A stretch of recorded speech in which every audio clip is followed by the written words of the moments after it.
So first you're going to read the title of the book, and then you're also going to read the introduction that's written on the form. Ernie learns. Brett was trying to train his puppy Ernie to obey him. Read to find out about the problems Brett had trying to teach Ernie.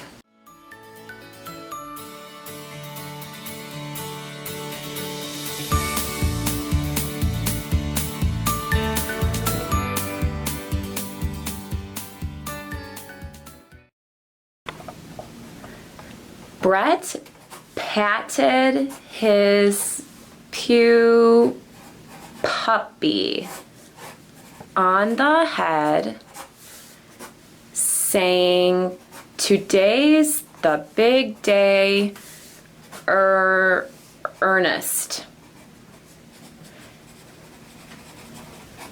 Today you are going to learn how to be a good dog."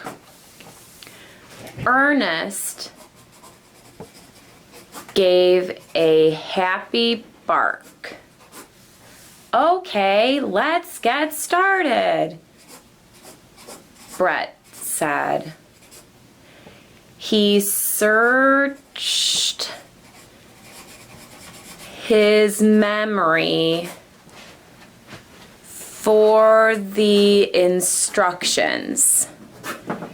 He had been reading in a book, reading in a book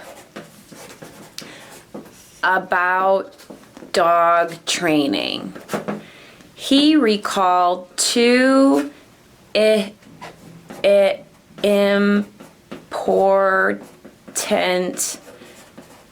important things. One, you have to tell your dog what to do. Two, you also have to shout. Two, you also have to show your dog what to do.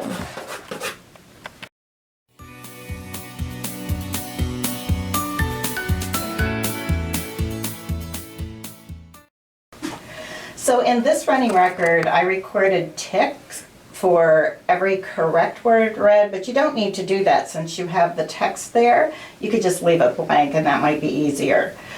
But once you're all finished with the running record, you'll want to go back and count up each error and each self-correction. So in this line, puppy ended up being a self-correction, so we have that indicated there. The proper noun, Ernest, is what the child said for Ernie, so that counts as an error. And remember that contractions only count as one error. So even though there's two words here, that is just one error.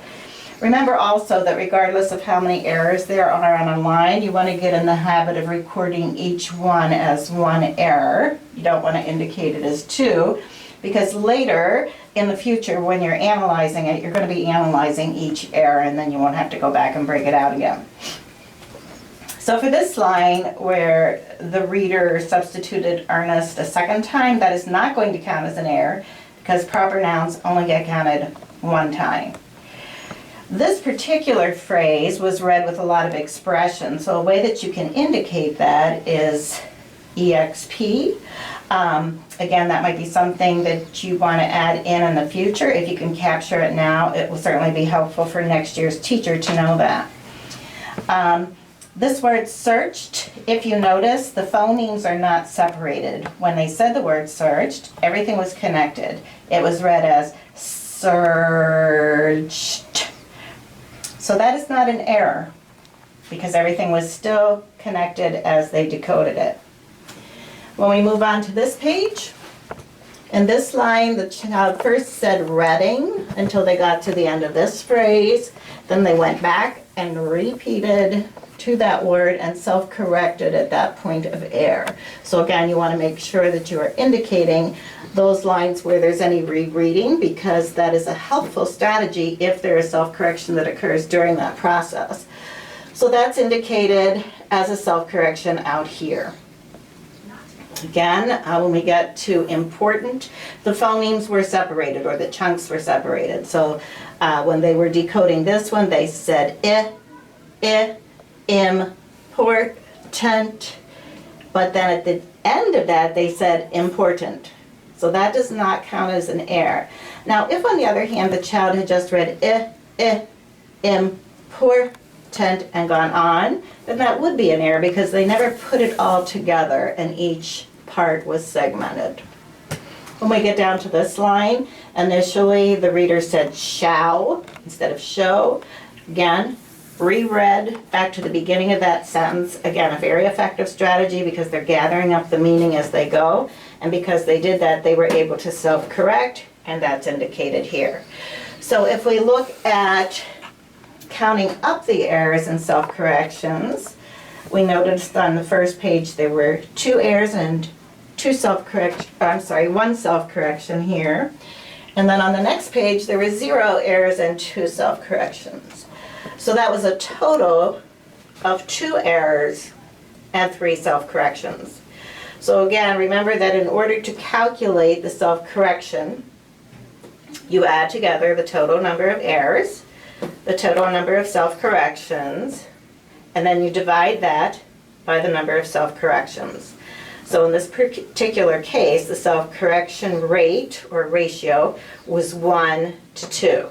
And again, if we think about that, what that means, it means that for every 2 errors this reader made, she was able to correct 1 of them. So that's a very good, efficient self-correction rate. So we want to make sure that we're then going back to the front cover of the running record because we want to record all the information that we've gathered during the running record and the comprehension information on the front sheet, which will later be translated into the spreadsheet that you'll be provided.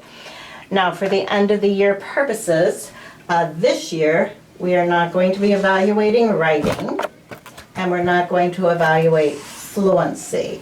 And the reason for that is because fluency, if we're strictly looking at that from a words per minute standard, it can be fast, but it still might not be with the proper phrasing, the proper intonation, the proper expression. There's a lot of interpretations for that. Words per minute doesn't necessarily reflect a truly fluent reader.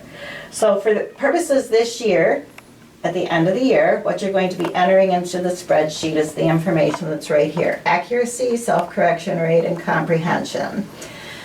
So this particular child who made 2 errors here, we're going to go to the chart that's on the running record, and it will tell you that for 2 errors, the accuracy rate is 99%. So we're going to enter that right here on the front of the form. We've already calculated the self-correction rate to be a ratio of 1 to 2. So that will get added here. We did not record the segment where the comprehension questions were asked. This particular child scored an 8. Now this gets a little bit confusing with the comprehension because if you notice, when you ask each question on the form, there is a score. It's either a 0, 1, 2, or 3. And the corresponding key for each question is here.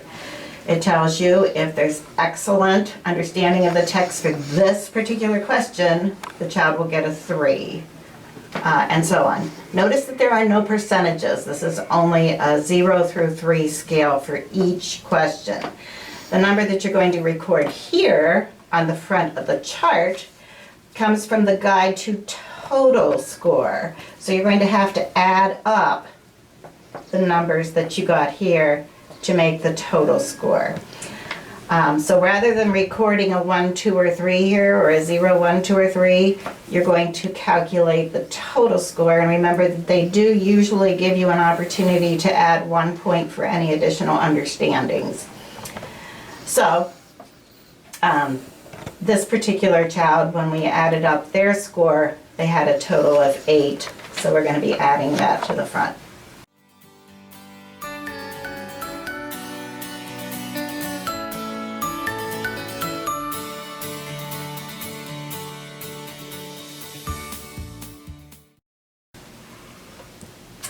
So you're going to read the title, Saving Up, and then be sure to read the introduction before you have the child open the book and begin reading. Danny really wanted a dog, but his mom told him he had to do some things first. Read to find out if Danny got a dog.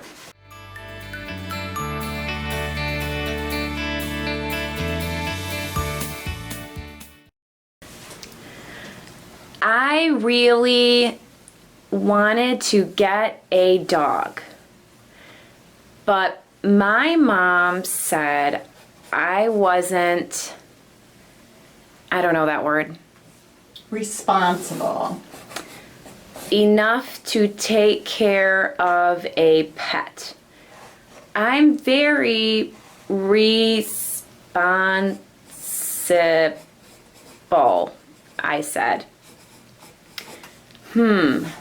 Okay, Mr. Responsible. I hate to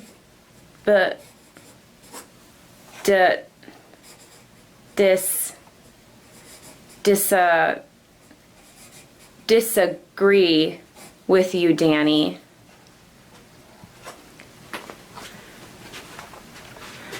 But how many times did I tell you to clean your room this week?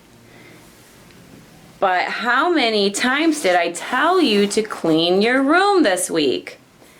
Asked Mom. Well, cleaning my room is terrible boring. Taking care of a dog would be totally fun. Mom said, dogs are a lot of work, she said. I'd have to prove I was responsible enough to get a dog.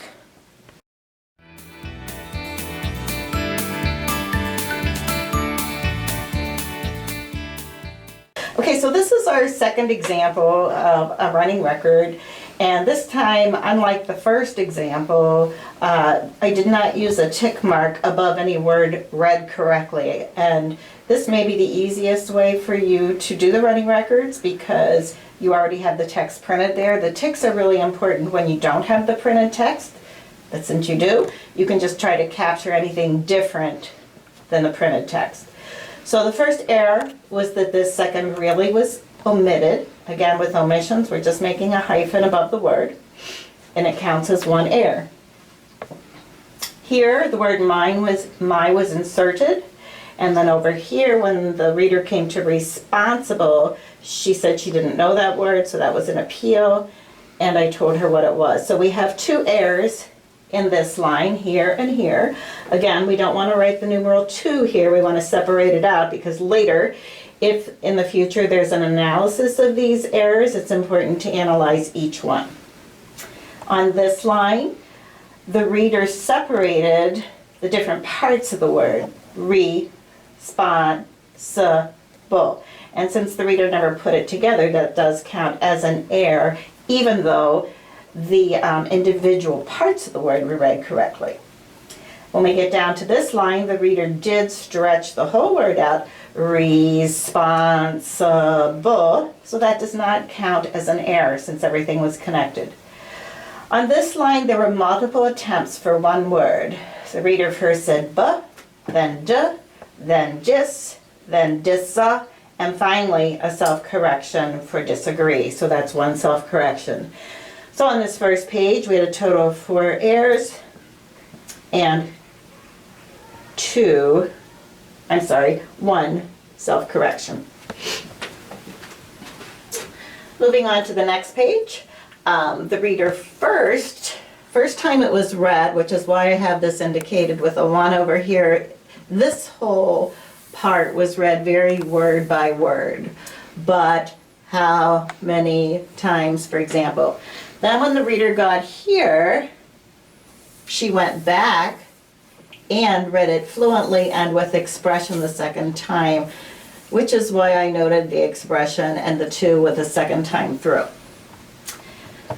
On this line, the comma was omitted, which does not count as an error, but you still want to note it so that that could be something that next year's teacher can be aware of, that some of the punctuation was neglected. This was an error. When this reader got here, they repeated is 3 times, so I used the R with the subscript 3, and then totally was read as terrible, so that counts as 1 error. On this line, there was a repeat at the end of this line back to the beginning of the sentence. And then when we get down here, the reader inserted a period here where there isn't any. So if you recall, the reader read, "Mom said, dogs are a lot of work," she said. So again, an incorrect use of punctuation. When the reader inserts punctuation that is not there, you simply write it in, or when they omit punctuation, we indicate that with a circle around the mark. On the word prove, it was segmented per u, v, and then self-corrected, so that does count as a self-correction. So our page total here is 1 error from here and 1 self-correction. And then the grand total for both pages was 5 errors, 2 self-corrections. So if we look at how to calculate the self-correction ratio, we're a total of 5 errors, 2 self-corrections. So we have 7 divided by the number of self-corrections, which equals 3.5. Rounding up, we get a 1 to 4 self-correction rate. So again, it's important to remember to go back to the front cover where there's the summary information box. We're going to record the ratio right here for self-correction. The accuracy rate for this child at this level, there were 5 errors, which means it's going to be a 98% score. And comprehension, the student answered 9 points correctly. So this is the summary box. Again, remember that at the end of the year, we are not recording fluency or writing into the spreadsheet.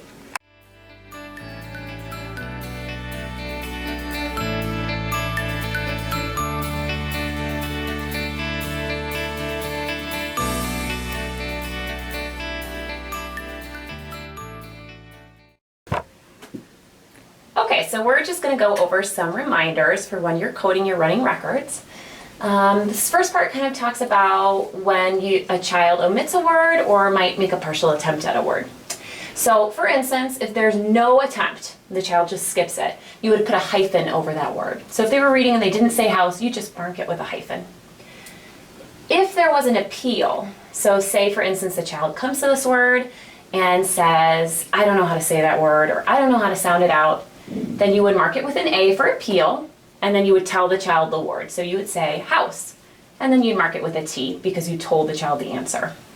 Now over here, if for instance the child just stops and doesn't say anything and isn't reading, you could say you try. That's what the YT stands for, you try. And if the child tries it and reads it correctly, house, then you'd put a check and you're good to go. If the child comes to the word, doesn't attempt it, you can say you try. If the child still can't say it, then you can tell them, and then you would mark it with a T for a told.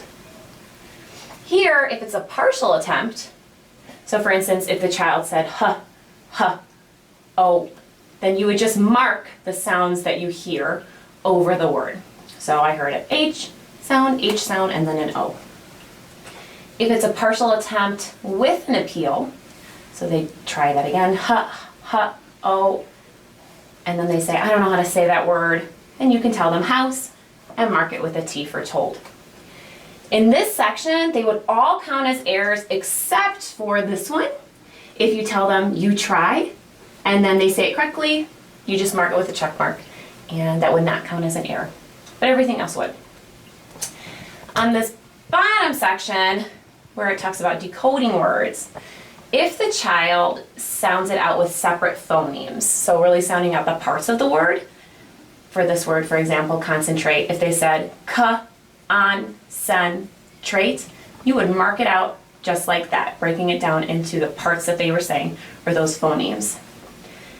If they do separate phonemes, but then restate it together, so the same thing, concentrate, you would still mark out the separate phonemes, and then you'd put a check mark to show that they said it together at the end. Down here, if they are connecting the phonemes, so they're saying concentrate, you would write it exactly how you hear. Now the only one that would count as an error is if they were doing the separate phonemes and they didn't go back to put it together into a full word. Then that would count as an error.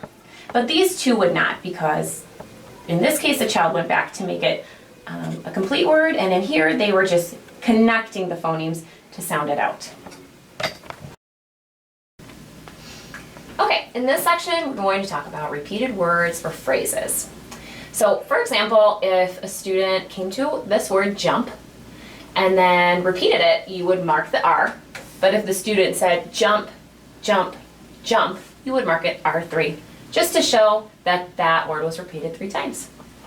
In this case, when you have a full sentence, if the student read, I can jump, and then went back and reread, I can jump, you'd mark R after jump, and then you draw an arrow all the way back before I to show that the child reread that part of the sentence. So I can jump high. For this part, so the full sentence is, I can throw my dog a stick. If the child read, I can threw, then you would write down what the initial error was. But then if that child went back to reread and said, I can throw, and self-corrected during that rereading, you would mark self-correct, the SC, and you draw a little dash to show that the self-correct happened during the repeated reading. So, I can throw my dog a stike. Well, that would be an error, so you'd write that down at the top of stick.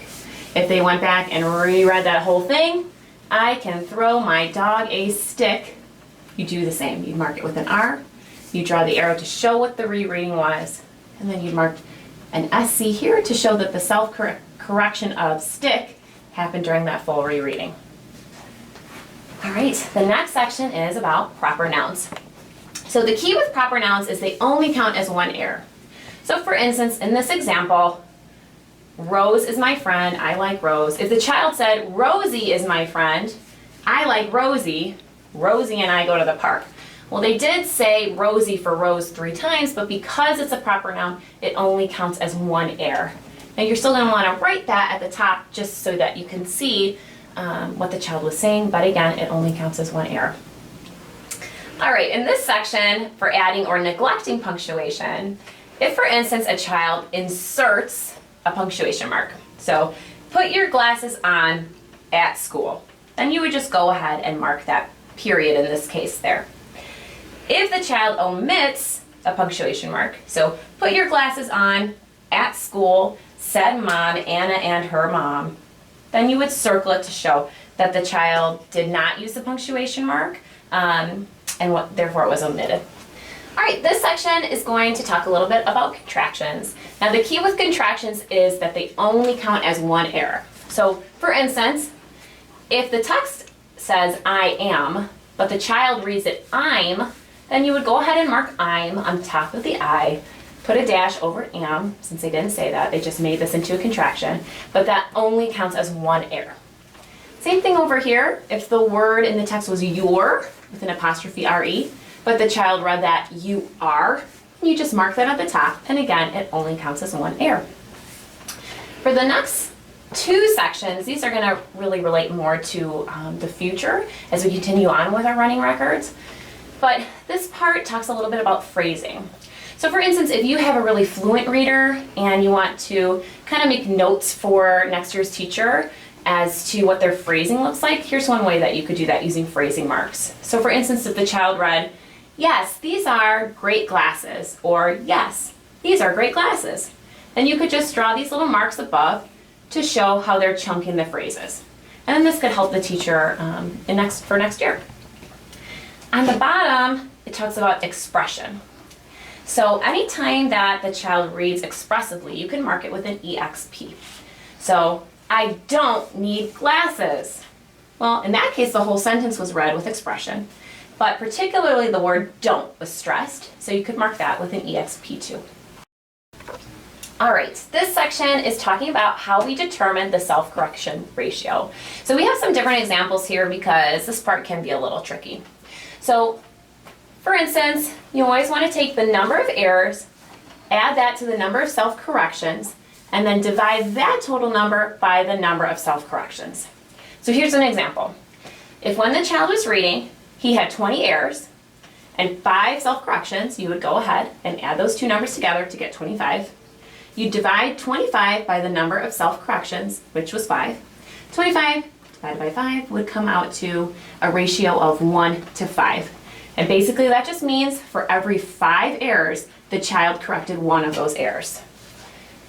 Same thing here. If the child was reading and she read with 8 errors and had 4 self-corrections, you would add 8 plus 4 to get 12.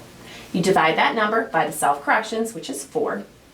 And that comes out to a ratio of 1 to 3. Again, meaning for every 3 words, the child corrected one of those words. The next example has a student reading with 4 errors and 4 self-corrections. So again, you'd add those. 4 plus 4 equals 8. You divide it by the number of self-corrections, which was 4. 8 divided by 4 comes to a ratio of 1 to 2, meaning for every 2 words, the child corrected one of those words. And then last but not least, maybe you have a very fluent reader who had 0 errors, but 1 self-correction. 0 plus 1 equals 1, divided by the self-correction 1 would be a ratio of 1 to 1. So for every error, the child corrected it. Now, if the numbers don't divide equally, then you're just going to round up or round down by the first decimal. So here's an example. If the student was reading and had 13 errors with 5 self-corrections, you'd add 13 and 5, and that's 18, divided by the self-corrections, which is 5, which would give you 3.6. So when you round that up, you'd get a ratio of 1 to 4, which means for every 4 errors that the child had, he or she corrected one of those errors. Down here, if we had 12 errors plus 9 self-corrections, we'd have 21. You divide again by the self-corrections, which is 9, which would bring us to 2.3. Then you'd round down, so you'd have a ratio of 1 to 2. So for every 2 errors, the child corrected one of those errors.